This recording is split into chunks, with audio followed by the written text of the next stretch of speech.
Publik kembali dibuat bertanya-tanya usai Ketua DPR RI, Ibu Puan Maharani, buka suara mengenai nasib RUU perampasan aset. Alasan DPR belum juga mengesahkannya adalah karena masih menghimpun aspirasi masyarakat yang substansial. Pernyataan tersebut mendadak jadi sorotan publik di media sosial, mengingat RUU ini dikenal sudah mengendap lama di daftar prioritas tanpa kepastian.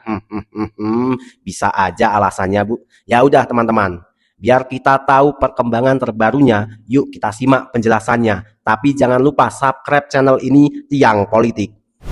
RUU tentang perampasan aset masih dalam tahap untuk menerima masukan dari masyarakat yang bermakna atau meaningful participation. Kenapa aturan yang bisa menyelamatkan ratusan triliun uang rakyat ini rasanya kok susah sekali untuk disahkan? Sebenarnya, apa sih yang sedang ditakutkan? Masih harus menerima masukan masyarakat yang mana, Bu? Kalau masyarakat Indonesia rata-rata setuju semua. Nggak tahu kalau Ibu yang dimaksud masyarakat pejabat, ya. Bu, kalau pemerintah, DPR mengesahkan RUU perampasan aset, saya yakin rakyat Indonesia sepakat, setuju semua dengan apa yang dilakukan oleh DPR. Tapi, kalau yang ditanya itu para pejabat, para DPR, para aparat, ya pasti nggak setuju lah, Bu. Karena kalau mereka ketahuan korupsi, hartanya semua diambil, miskin mereka, motiar. Alasannya nunggu reses gitu ya. Oleh reses itu yang didatengin orang-orang tua-tua, bapak-bapak, mbak-mbak, ibu-ibu yang tua-tua itu yang nggak tahu apa-apa, yang penting ada foto gitu. Mereka ngerti apa, Bu? Coba, kalau mau menerima saran dari masyarakat, masukan dari masyarakat, Ibu Puan live. Ya, live di media sosial, coba. Tanya. Pasti itu komentarnya setuju semua, sepakat semua. Ya. Dari komen ini aja lah, kelihatan nanti, Bu. Yuk, siapa yang sepakat RUU perampasan aset disahkan oleh DPR? Komen.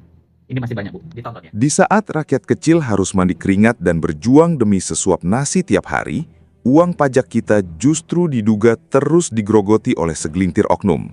Padahal, jika RUU perampasan aset ini resmi disahkan, atau Presiden berani menerbitkan Perpu, para penjara uang rakyat bisa langsung dimiskinkan sampai ke akar-akarnya tanpa banyak alasan. Nah, ini yang sebenarnya udah lama diperjuangkan, tetapi tentu banyak yang takut dengan undang-undang ini, karena ini akan mengarahkan pemiskinan terhadap koruptor. Kamu koruptor, kejar! Gitu. Karena koruptor itu sebenarnya kan hanya takut miskin. Oleh sebab itu ancam dengan kemiskinan aja. Mereka nggak takut penjara, bisa beli hotel dia. Yang baru saja kita beri bintang, naikin pangkat, harus kita tindak. Tapi demi rakyat, demi negara, demi bangsa, harus kita lakukan. Saya sadar, saya disumpah di sini. Saya tidak bisa mengizinkan perasaan saya menentukan kebijakan saya. Saya harus menentukan kebijakan saya atas dasar kepentingan rakyat Indonesia. Tentu kita layak mengapresiasi dan memberi hormat setinggi-tingginya kepada para pemimpin, wakil rakyat, dan tokoh pembela keadilan yang hari ini konsisten berjuang agar aturan perampasan aset ini resmi berlaku. Keberanian mereka adalah angin segar bagi masa depan Indonesia. Tapi pertanyaan besarnya untuk kita semua, apakah aturan ini akan benar-benar jadi kenyataan atau justru terus diulur-ulur sampai kita lupa? Simak video ini sampai habis, karena kita akan bongkar realitanya dengan bahasa yang sangat sederhana. Tadi kan Pak Menkum juga sudah menyampaikan bahwa saat ini RUU perampasan aset sedang dikaji ulang lagi begitu ya Pak? Boleh nggak Pak disampaikan juga proses dari DPR sendiri? Dikaji ulang.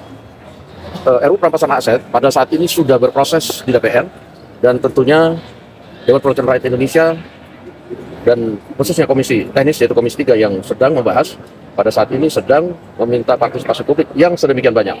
Banyak animo dari kumpulan masyarakat, organisasi, profesi, maupun perorangan yang ingin memberikan masukannya. Sehingga kemarin Komisi 3 pada saat reses pun tetap terus membahas partisipasi publik dari rancangan undang-undang perampasan aset. Sebelum kita masuk ke pembahasan utama, mari kita tunjukkan bahwa rakyat kecil tidak tinggal diam dan mau bersatu. Tekan tombol like dan subscribe sekarang juga sebagai simbol bahwa kita sepakat menolak segala bentuk penyalahgunaan uang negara. Jangan lupa bagikan video ini ke grup WhatsApp keluarga dan media sosial kalian. Semakin banyak rakyat yang paham, semakin kuat suara kita untuk mengawal keadilan. Dan coba tulis di kolom komentar sekarang, kalian menonton video ini dari daerah mana? Mari kita lihat dari Sabang sampai Merauke, daerah mana yang paling solid dan paling lantang menyuarakan dukungannya agar harta para penjara uang rakyat bisa disita negara. Nah, kalau menurut kalian gimana teman-teman? Apakah DPR harus didesak buat segera ketok palu RUU perampasan aset ini? Atau Presiden Prabowo yang memang sudah seharusnya langsung turun tangan lewat Perpu? Coba tulis pendapat dan analisis kalian di kolom komentar. Jika kita berbicara mengenai langkah paling cepat dan berdampak untuk mengejar serta memiskinkan para pelaku korupsi, perhatian publik saat ini terbelah ke dalam dua pilihan mekanisme hukum. Kedua pilihan ini memiliki kelebihan dan risikonya masing-masing yang jika diperhatikan dengan seksama menyangkut nasib ratusan triliun uang rakyat. Opsi pertama yang sangat dinantikan oleh masyarakat luas adalah penerbitan peraturan pemerintah pengganti undang-undang atau Perpu langsung dari Presiden. Jalur ini dianggap sebagai langkah pemotong kompas birokrasi yang sangat efektif. Mengapa? Karena Perpu tidak perlu melewati ruang perdebatan yang alot di parlemen. Begitu ditandatangani oleh kepala negara, aturan ini langsung berlaku detik itu juga di lapangan. Penegak hukum bisa langsung bergerak melakukan pembekuan serta penyitaan terhadap aset-aset mencurigakan yang diduga berasal dari tindak pidana kejahatan keuangan. Namun, jalur cepat melalui Perpu ini menyimpan potensi celah hukum yang sangat riskan. Menurut Konstitusi UUD 1945, sebuah Perpu hanya boleh dikeluarkan jika terjadi keadaan kegentingan yang memaksa. Selain itu, setiap Perpu wajib diajukan ke DPR pada masa sidang berikutnya untuk dimintai persetujuan. Apabila DPR memutuskan untuk menolak Perpu tersebut, maka aturan itu otomatis gugur. Dampak fatalnya, seluruh aset yang sudah sempat disita oleh aparat di lapangan berisiko harus dikembalikan dan negara bisa digugat balik oleh para pemilik aset karena dianggap melakukan penyitaan tanpa dasar hukum yang sah. Di sisi lain, ada opsi kedua yaitu pembuatan undang-undang biasa melalui pembahasan bersama antara pemerintah dan DPR. Keunggulan mutlak dari jalur ini adalah kekuatan hukumnya yang sangat kokoh, permanen, dan tidak mudah digoyang oleh konflik politik di kemudian hari. Pembahasan yang komprehensif di DPR juga memberikan ruang untuk mengatur perlindungan hak-hak masyarakat awam atau pihak ketiga yang beritikat baik agar tidak terkena dampak salah sita secara sembarangan. Sayangnya, kelemahan utama jalur undang-undang biasa terletak pada kecepatannya yang sangat lambat. Proses pembahasan pasal demi pasal seringkali memakan waktu bertahun-tahun dan penuh dengan kompromi politik. Risiko besarnya adalah ketika para wakil rakyat masih berdiskusi dan berdebat di dalam ruang sidang, para pelaku kejahatan di luar sana memiliki waktu yang sangat lapang untuk memindahkan, menyembunyikan, atau mengalirkan kekayaan mereka ke luar negeri sebelum aturan tersebut resmi disahkan. Koruptor tidak pernah takut pada hukuman penjara. Mereka hanya takut menjadi miskin. Selama sistem hukum kita masih berbelit-belit dalam mengejar harta hasil kejahatan, selama itu pula panggung pemberantasan korupsi hanya akan menjadi panggung sandiwara. Teman-teman, tulis dukungan kalian di kolom komentar agar RUU perampasan aset ini segera disahkan. Apapun jalur hukum yang nantinya diputuskan oleh pembuat kebijakan, baik itu melalui Perpu maupun undang-undang biasa, inti dari seluruh perdebatan ini sebenarnya bermuara pada satu regulasi krusial, yaitu rancangan undang-undang RUU perampasan aset. Selama ini, masyarakat awam seringkali bertanya-tanya, mengapa aturan ini begitu ditakuti oleh segelintir oknum, dan mengapa keberadaannya dinilai sangat berharga bagi masa depan keuangan negara? Untuk memahaminya secara sederhana, kita perlu melihat bagaimana sistem hukum penanganan korupsi kita bekerja selama bertahun-tahun. Dalam sistem hukum pidana konvensional yang berlaku saat ini, proses hukum hampir selalu berfokus kepada kesalahannya orangnya terlebih dahulu. Artinya, aparat penegak hukum harus membuktikan secara sah dan meyakinkan di depan pengadilan bahwa seseorang telah melakukan kejahatan pidana. Proses ini membutuhkan waktu yang sangat panjang, mulai dari penyelidikan, penyidikan, persidangan di tingkat pertama, banding di pengadilan tinggi, kasasi di Mahkamah Agung, hingga peninjauan kembali. Selama bertahun-tahun proses persidangan orang tersebut berjalan, status harta benda atau kekayaan yang diduga berasal dari uang haram seringkali mengambang dan sulit untuk disita secara langsung secara utuh. Disinilah RUU perampasan aset menghadirkan sebuah revolusi hukum yang sangat mendasar. Aturan ini memperkenalkan instrumen baru yang dikenal dalam istilah hukum internasional sebagai non-conviction-based asset forfeiture, atau perampasan aset tanpa perlu menunggu putusan pidana terhadap orangnya. Sederhananya, fokus hukum tidak lagi melulu mengejar siapa yang bersalah, melainkan bergeser pada pertanyaan mendasar, Dari mana asal-usul harta melimpah ini? Mari kita bedah skema ini agar semakin mudah dipahami oleh masyarakat luas. Dalam RUU Perampasan Aset, mekanisme utama yang digunakan adalah sistem pembalikan beban pembuktian. Dalam kasus hukum biasa, beban untuk membuktikan sebuah kesalahan berada di tangan jaksa atau penyidik. Namun, dalam mekanisme pembalikan beban pembuktian, kewajiban untuk membuktikan itu justru berpindah kepada pemilik harta itu sendiri. Bayangkan ada seorang pejabat publik, penyelenggara negara, atau oknum tertentu yang secara resmi memiliki gaji bulanan puluhan juta rupiah. Namun, dalam kenyataannya, orang tersebut memiliki deretan aset berupa puluhan mobil mewah, puluhan sertifikat tanah, serta simpanan rekening yang nilainya mencapai ratusan miliar rupiah, sebuah angka yang sangat tidak masuk akal jika dibandingkan dengan pendapatan resminya. Melalui instrumen RUU Perampasan Aset, negara melalui majelis hakim berhak memanggil orang tersebut dan bertanya secara terbuka di persidangan. Dapat dari mana seluruh kekayaan ini? Tolong buktikan bahwa seluruh harta ini diperoleh dari hasil usaha yang sah dan halal. Apabila pejabat atau oknum tersebut dapat membuktikan dengan bukti transfer, dokumen bisnis yang sah, atau kewarisan yang jelas bahwa hartanya didapat secara legal, maka hak atas hartanya tetap terlindungi secara penuh. Namun sebaliknya, jika orang tersebut gagal membuktikan asal-usul kekayaannya secara wajar dan logis, maka hakim memiliki kewenangan penuh untuk memutuskan bahwa harta tersebut merupakan aset tidak sah. Tanpa harus menunggu orangnya di penjara atau disidang dalam kasus pidana yang berbelit-belit, negara dapat langsung menyita dan merampas seluruh aset tersebut untuk dikembalikan ke kas negara. Mengapa mekanisme perampasan harta ini dinilai sangat ditakuti oleh para oknum yang berniat buruk? Karena selama ini, celah hukum seringkali dimanfaatkan oleh pelaku kejahatan keuangan. Dalam banyak kasus, ketika seorang pelaku korupsi ditangkap dan ditahan, mereka mungkin secara fisik kehilangan kebebasan untuk beberapa tahun. Tetapi di balik itu, mereka masih menyimpan rasa tenang karena mengetahui bahwa seluruh harta hasil penyelewengan yang telah dikumpulkan telah tersimpan rapi, tersembunyi atas nama anggota keluarga, kerabat, atau bahkan dialihkan ke perusahaan-perusahaan cangkang di luar negeri.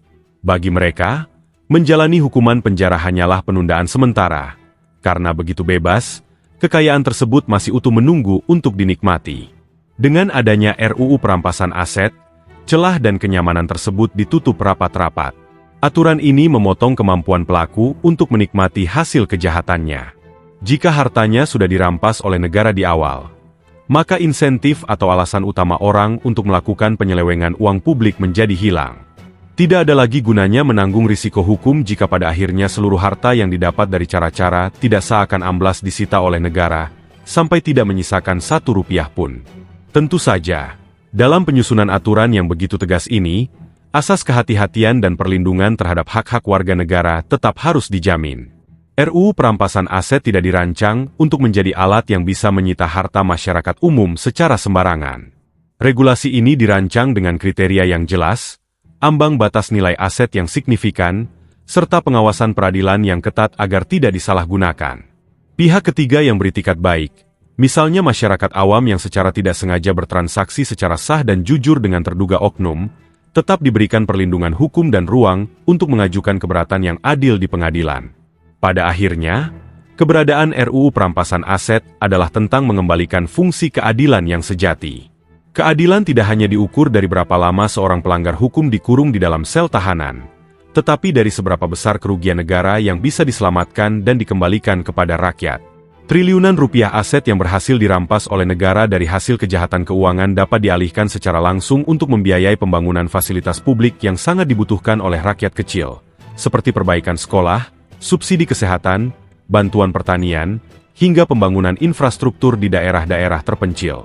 Inilah alasan mendasar mengapa aturan ini bukan sekadar wacana hukum di ruang rapat, melainkan sebuah kebutuhan mendesak demi menjaga keselamatan dan kesejahteraan seluruh rakyat Indonesia. Urgensi dari seluruh perdebatan regulasi dan kerangka hukum tersebut pada akhirnya membawa kita kembali pada sebuah realitas yang paling sering memicu kejengkelan publik. Fenomena tersangka tindak pidana korupsi yang tetap bisa tersenyum lebar, melambaikan tangan dengan ramah, dan bahkan memberikan pose jempol ke arah kamera saat mengenakan rompi oranye. Bagi masyarakat awam yang menyaksikan tayangan tersebut di media massa atau media sosial, muncul sebuah pertanyaan mendasar yang begitu mengganjal. Mengapa seseorang yang baru saja ditetapkan sebagai tersangka atas dugaan merugikan keuangan negara dalam jumlah raksasa bisa bersikap begitu santai dan tanpa beban? Jawabannya terletak pada kalkulasi logis mengenai bagaimana sistem penegakan hukum pidana kita bekerja selama ini. Banyak dari mereka yang menyadari betul bahwa meskipun tubuh mereka harus mendekam di dalam sel tahanan selama beberapa tahun, seluruh kekayaan hasil penyelewengan wewenang yang telah dikumpulkan masih berada dalam posisi aman. Harta berupa simpanan uang, tanah, bangunan mewah, hingga kendaraan mahal seringkali sudah terparkir rapi atas nama kerabat, keluarga, atau dialihkan ke instrumen investasi luar negeri jauh sebelum surat perintah penyitaan selesai diketik oleh aparat penegak hukum. Dalam sistem penegakan hukum konvensional yang hanya menitikberatkan pada pemidanaan badan, seseorang mungkin divonis hukuman penjara 5 hingga 8 tahun. Namun, jika pemulihan kerugian keuangan negara atau aset recovery tidak berjalan secara maksimal, masa tahanan tersebut seringkali hanya dianggap sebagai biaya operasional atau risiko jabatan semata. Begitu masa hukuman selesai dijalankan dan pelaku keluar dari lembaga pemasyarakatan, seluruh aset kekayaan yang tersimpan aman tersebut masih ada dan siap untuk dinikmati kembali bersama keluarga. Inilah yang membuat efek jera tidak pernah benar-benar bekerja secara maksimal di tengah masyarakat kita. Kondisi inilah yang melahirkan sindiran satire di tengah publik. Badan boleh terkurung untuk sementara waktu, tetapi masa depan finansial dan gaya hidup keluarga tetap terjamin sampai anak cucu. Sebuah dedikasi yang tentu sangat tragis, karena kemewahan yang dinikmati oleh segelintir oknum tersebut dibayar mahal oleh jutaan rakyat kecil yang harus menanggung dampaknya. Mulai dari rusaknya jalan raya, fasilitas sekolah yang terabaikan, layanan kesehatan yang terbatas, hingga bantuan sosial yang terpotong. Ketika negara hanya berfokus pada memenjarakan orangnya tanpa mengejar hartanya, maka negara sebenarnya baru menyelesaikan setengah dari esensi keadilan. Setengah esensi lainnya, yaitu mengembalikan hak-hak rakyat yang terampas, seringkali menguap di tengah jalan akibat prosedur penyitaan yang berbelit-belit. Proses persidangan pidana biasa membutuhkan waktu yang sangat lama untuk membuktikan kesalahan personal si pelaku. Sambil menunggu proses sidang yang memakan waktu berbulan-bulan hingga bertahun-tahun sampai mendapat keputusan hukum tetap, aset hasil kejahatan tersebut tidak tinggal diam. Uang hasil penyelewengan dapat berpindah rekening dalam hitungan detik, berubah wujud menjadi aset kripto, atau dijadikan modal bisnis cangkang atas nama pihak ketiga. Oleh karena itu, keberadaan instrumen perampasan aset yang tegas menjadi modal utama bagi negara untuk membalikkan keadaan. Negara tidak boleh kalah cepat dari laju perpindahan uang haram. Penegakan hukum yang disegani adalah penegakan hukum yang tidak hanya mampu mengurung para pelanggar aturan di balik jeruji besi, tetapi juga mampu melacak setiap rupiah uang rakyat sampai ke ujung dunia dan membawanya pulang kembali ke kas negara. Ketika harta hasil kejahatan disita habis tanpa menyisakan 1 rupiah pun, maka daya tarik untuk melakukan korupsi akan hancur dengan sendirinya. Tidak akan ada lagi orang yang merasa bangga atau bersikap santai saat mengenakan rompi oranye, karena mereka tahu bahwa tidak ada lagi kekayaan tersisa yang bisa menyelamatkan gaya hidup mereka di masa depan. Narasi besar mengenai perampasan aset ini pada akhirnya bukan sekadar perdebatan teknis di kalangan ahli hukum atau ruang rapat dewan yang megah. Ini adalah tentang komitmen moral seluruh komponen bangsa dalam menjaga uang pajak yang dikumpulkan dari keringat rakyat. Hasil perampasan aset yang masuk kembali ke kas negara memiliki nilai yang sangat nyata bagi masyarakat luas. Uang tersebut dapat langsung disalurkan kembali untuk membiayai pembangunan sekolah-sekolah yang rusak, memperbaiki fasilitas rumah sakit daerah, memberikan subsidi bagi petani dan nelayan, serta membangun infrastruktur dasar di pelosok negeri. Rakyat tidak ingin melihat hukum yang tajam ke bawah, tetapi tumpul dan ramah ke atas. Masyarakat merindukan sebuah sistem keadilan yang benar-benar berdiri tegak demi melindungi si miskin, dan tanpa ragu memiskinkan para penjahat keuangan yang serakah. Pada akhirnya, bola pergerakan ada pada komitmen bersama untuk memastikan bahwa hasil kejahatan tidak akan pernah bisa dijadikan warisan kemewahan, dan setiap rupiah milik rakyat harus kembali untuk kemakmuran seluruh bangsa Indonesia. 81 tahun sudah bendera merah putih berkibar di atas bumi Nusantara. Angka ini bukan sekadar deretan digit dalam kalender sejarah, melainkan bukti ketahanan sebuah bangsa yang lahir dari darah, keringat, dan pengorbanan rakyat kecil. Kita merayakan kemerdekaan dengan rasa syukur yang mendalam, mengingat kembali perjuangan para pahlawan yang telah membebaskan negeri ini dari belenggu penjajahan fisik. Namun, di tengah gema pekik merdeka yang berkumandang dari Sabang sampai Merauke, kami sebagai rakyat kecil menyimpan satu harapan besar yang belum sepenuhnya tuntas, kemerdekaan yang sejati dari ancaman kejahatan keuangan dan korupsi yang selama ini menggerogoti kesejahteraan bangsa. Bagi kami yang setiap hari harus membanting tulang di bawah terik matahari, para petani di sawah, buruh di pabrik, nelayan di lautan, pedagang kecil di pasar, hingga para pekerja informal, kemerdekaan bukan hanya soal kebebasan berpendapat atau seremoni tahunan. Kemerdekaan bagi rakyat kecil adalah ketika harga-harga kebutuhan pokok terjangkau, anak-anak kami dapat mengecap pendidikan berkualitas tanpa terbebani biaya yang mencekik, layanan kesehatan dapat diakses dengan layak dan manusiawi, serta lapangan pekerjaan terbuka luas di tanah air sendiri. Semua cita-cita luhur tersebut hanya bisa terwujud secara utuh apabila setiap rupiah uang pajak dan kekayaan alam Indonesia dikelola secara bersih, transparan, dan berkeadilan demi kemakmuran bersama. Harapan terbesar kami di usia Indonesia yang ke-81 ini adalah melihat kejahatan korupsi dapat diatasi secepatnya sampai ke akar-akarnya. Kami sudah lelah menyaksikan realitas di mana uang negara yang seharusnya mengalir untuk memperbaiki jalan rusak, membangun sekolah di pelosok, dan memperkuat jaminan sosial, justru menguap akibat tindakan tidak bertanggung jawab dari segelintir oknum. Oleh karena itu, keberadaan instrumen hukum yang tegas seperti Undang-Undang Perampasan Aset bukan lagi sekadar wacana teknis di ruang rapat dewan, melainkan kebutuhan hukum yang sangat mendesak. Aturan ini adalah kunci utama untuk memastikan bahwa siapapun yang terbukti menyelewengkan uang rakyat tidak hanya menerima hukuman badan, tetapi seluruh harta kekayaannya yang tidak sah dapat disita dan dikembalikan sepenuhnya ke kas negara demi kepentingan publik. Di tengah kekecewaan yang kadang muncul akibat masih adanya oknum-oknum pelanggar hukum, kami rakyat kecil memilih untuk tidak kehilangan harapan. Kami menyatukan barisan dan meneguhkan kepercayaan bahwa di dalam jajaran pemerintahan, lembaga legislatif, dan penegak hukum, masih banyak sosok pemimpin dan pejabat yang memiliki nurani, berintegritas tinggi, serta berjiwa bersih. Kami percaya masih ada para pemimpin yang sungguh-sungguh mendengarkan jeritan hati rakyat, memiliki keberanian politik untuk menerobos kebuntuan birokrasi, serta berkomitmen penuh untuk mengesahkan Undang-Undang Perampasan Aset menjadi payung hukum yang permanen dan tanpa kompromi. Kepercayaan ini bukanlah kepercayaan yang pasif atau buta. Kami, rakyat kecil dari berbagai daerah dan latar belakang, menyatakan komitmen bersama untuk terus mengawal proses pembahasan regulasi ini hingga benar-benar resmi disahkan dan diterapkan secara efektif di lapangan. Suara kami mungkin tidak terdengar di dalam ruang-ruang rapat yang megah, tetapi kehadiran, pengawasan, dan dukungan moral kami akan selalu ada di setiap jengkal langkah pembentukan hukum yang berpihak pada kebenaran. Kami ingin membuktikan bahwa masyarakat Indonesia adalah masyarakat yang cerdas, kritis, dan memiliki semangat yang tidak pernah padam dalam mendukung setiap agenda pemberantasan kejahatan keuangan. Satu hal yang perlu diingat oleh siapapun yang mencoba memecah belah bangsa ini, kami tidak akan pernah mudah untuk diadu domba. Di era digital yang penuh dengan arus informasi dan potensi konflik horizontal, kami memilih untuk tetap bersatu, mempererat tali persaudaraan, dan menyaring setiap narasi yang bertujuan memecah konsentrasi perjuangan rakyat. Kami sadar betul bahwa salah satu strategi klasik untuk meloloskan aturan yang tidak berpihak pada rakyat adalah dengan mengalihkan perhatian masyarakat melalui isu-isu yang memancing perpecahan. Oleh sebab itu, solidaritas rakyat kecil dari Sabang sampai Merauke akan tetap kokoh. Kami tidak akan tergoyahkan oleh provokasi, karena fokus utama kami satu, mewujudkan bumi Indonesia yang bersih, adil, dan sejahtera. Sebagai bentuk dukungan moral yang paling tulus, kami tidak pernah berhenti melangitkan doa untuk para pemimpin, pejabat, wakil rakyat, dan aparat penegak hukum yang berdiri lurus di jalan integritas. Kami mendoakan agar beliau-beliau selalu dilimpahi kesehatan, kekuatan lahir dan batin, kejelasan kalbu, serta perlindungan dari Tuhan Yang Maha Esa dalam menjalankan tugas berat menjaga benteng keadilan.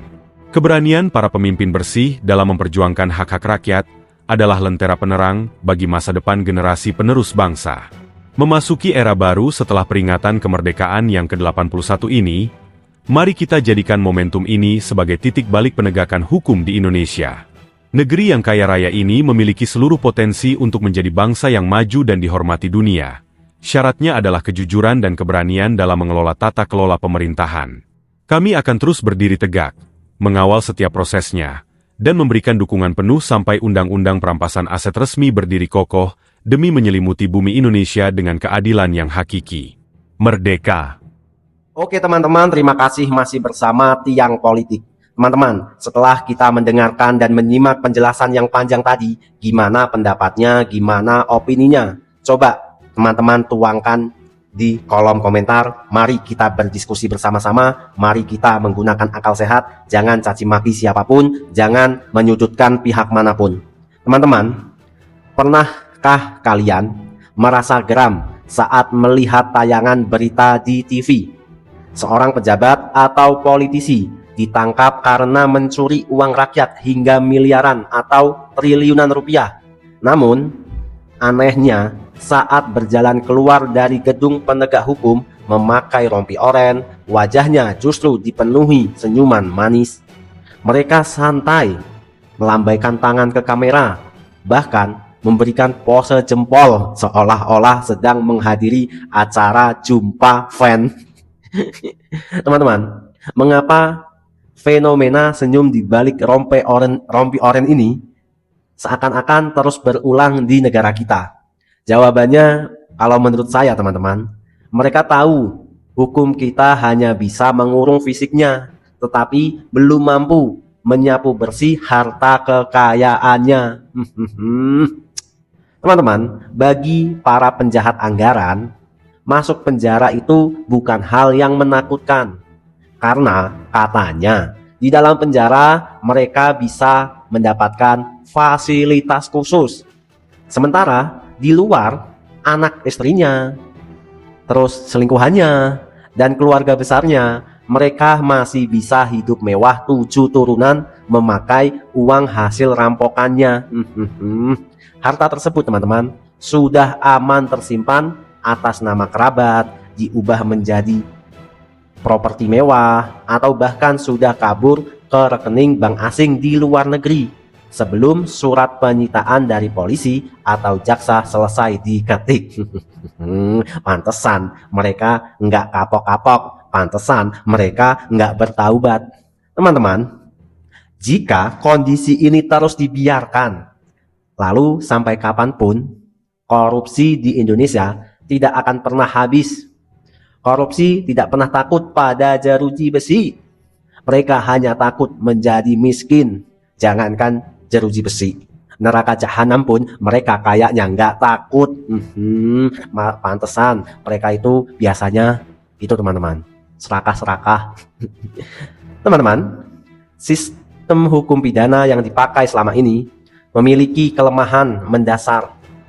Penegak hukum harus membuktikan kesalahan orangnya terlebih dahulu dalam proses persidangan yang sangat panjang dan bahkan memakan waktu bertahun-tahun. Mulai dari sidang tingkat pertama, banding, kasasi, hingga peninjauan kembali atau PK. Selama proses yang berbelit-belit itu, uang hasil korupsi bergerak jauh lebih cepat daripada proses birokrasi hukum. Hal ini teman-teman membuat mereka mampu menyembunyikan terlebih dahulu sebelum disita. Inilah yang membuat hak-hak rakyat tidak bisa dikembalikan walaupun pelakunya sudah ditangkap. Oleh karena itu, disinilah kita membutuhkan pendekatan baru yang lebih revolusioner, yaitu rancangan undang-undang perampasan aset. Teman-teman, gampangnya seperti ini. Selama ini yang disidang di pengadilan adalah orangnya. Melalui undang-undang perampasan aset, fokusnya digeser menjadi menyidang hartanya. Aturan ini teman-teman mengenalkan sistem yang dinamakan pembuktian terbalik. Contoh sederhananya seperti ini. Jika ada seorang pejabat negara yang gaji resminya 10 juta rupiah per bulan, tetapi tiba-tiba memiliki deretan mobil mewah, miliki rumah bak istana, dan memiliki simpanan puluhan miliar, maka pejabat itulah yang wajib membuktikan dari mana asal-usul kekayaannya selama ini. Waktu belum menjabat, hartanya dikit. Pas sudah menjabat, secara mendadak memiliki kekayaan yang fantastis. Pejabat itulah yang harus membuktikan asal-usul kekayaannya secara sah. Jika pejabat itu tidak bisa membuktikan bahwa harta itu didapatkan dari bisnis yang halal atau warisan yang jelas, maka negara berhak langsung merampas seluruh harta mencurigakan tersebut untuk dikembalikan ke kas negara. Nah, negara tidak perlu lagi menunggu proses hukum pidana orangnya. Ini akan menjadi cara lebih cepat, tegas, dan langsung menyasar akar kekuatan koruptor, yaitu dompet mereka.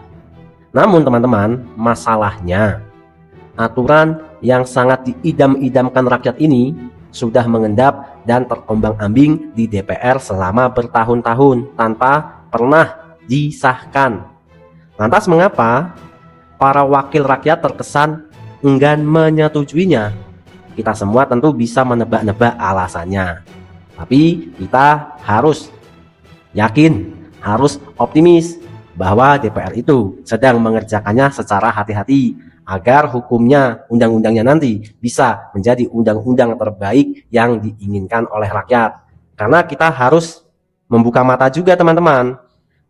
Ini, senjata ini, RUU perampasan aset ini, jika nanti dipegang oleh penguasa yang jahat, itu juga sangat berbahaya. Karena bisa untuk mematikan lawan politiknya, bisa membungkam para kritisnya. Ini juga berbahaya. Oleh karena itu, penegak hukumnya harus ditata ulang dulu, dibersihkan dulu, dan sistemnya juga harus dirapikan agar uang hasil sitaan korupsi tidak dikorupsi lagi oleh orang lain. Nanti jeleknya gini, memberantas korupsi sambil korupsi, lah itu jangan sampai teman-teman. Kita sebagai rakyat jangan mudah marah, jangan mudah terprovokasi oleh video-video potongan yang membuat kita gagal fokus. Kita harus tabayun ketika mendapatkan informasi. Yang terpenting jangan sampai kita termakan hoak-hoak murahan. Kita harus bersatu, kita harus berjabatan tangan, sesama rakyat harus saling menjaga. Teman-teman, ingat, negara yang kuat adalah negara yang rakyatnya bersatu, tidak bisa dipecah belah. Teman-teman, terima kasih telah menyimak. Saya host Tiang Politik, undur diri. Sampai bertemu lagi di video selanjutnya. Jangan lupa subscribe, like, komen, dan bagikan video ini agar lebih banyak lagi teman-teman kita, rakyat Indonesia yang bersatu, yang teredukasi. Saya juga mengucapkan Dirgahayu Negara Kesatuan Republik Indonesia yang ke-81. Merdeka, merdeka, merdeka, maju terus Indonesiaku. Terbanglah Sang Garuda. See you next time.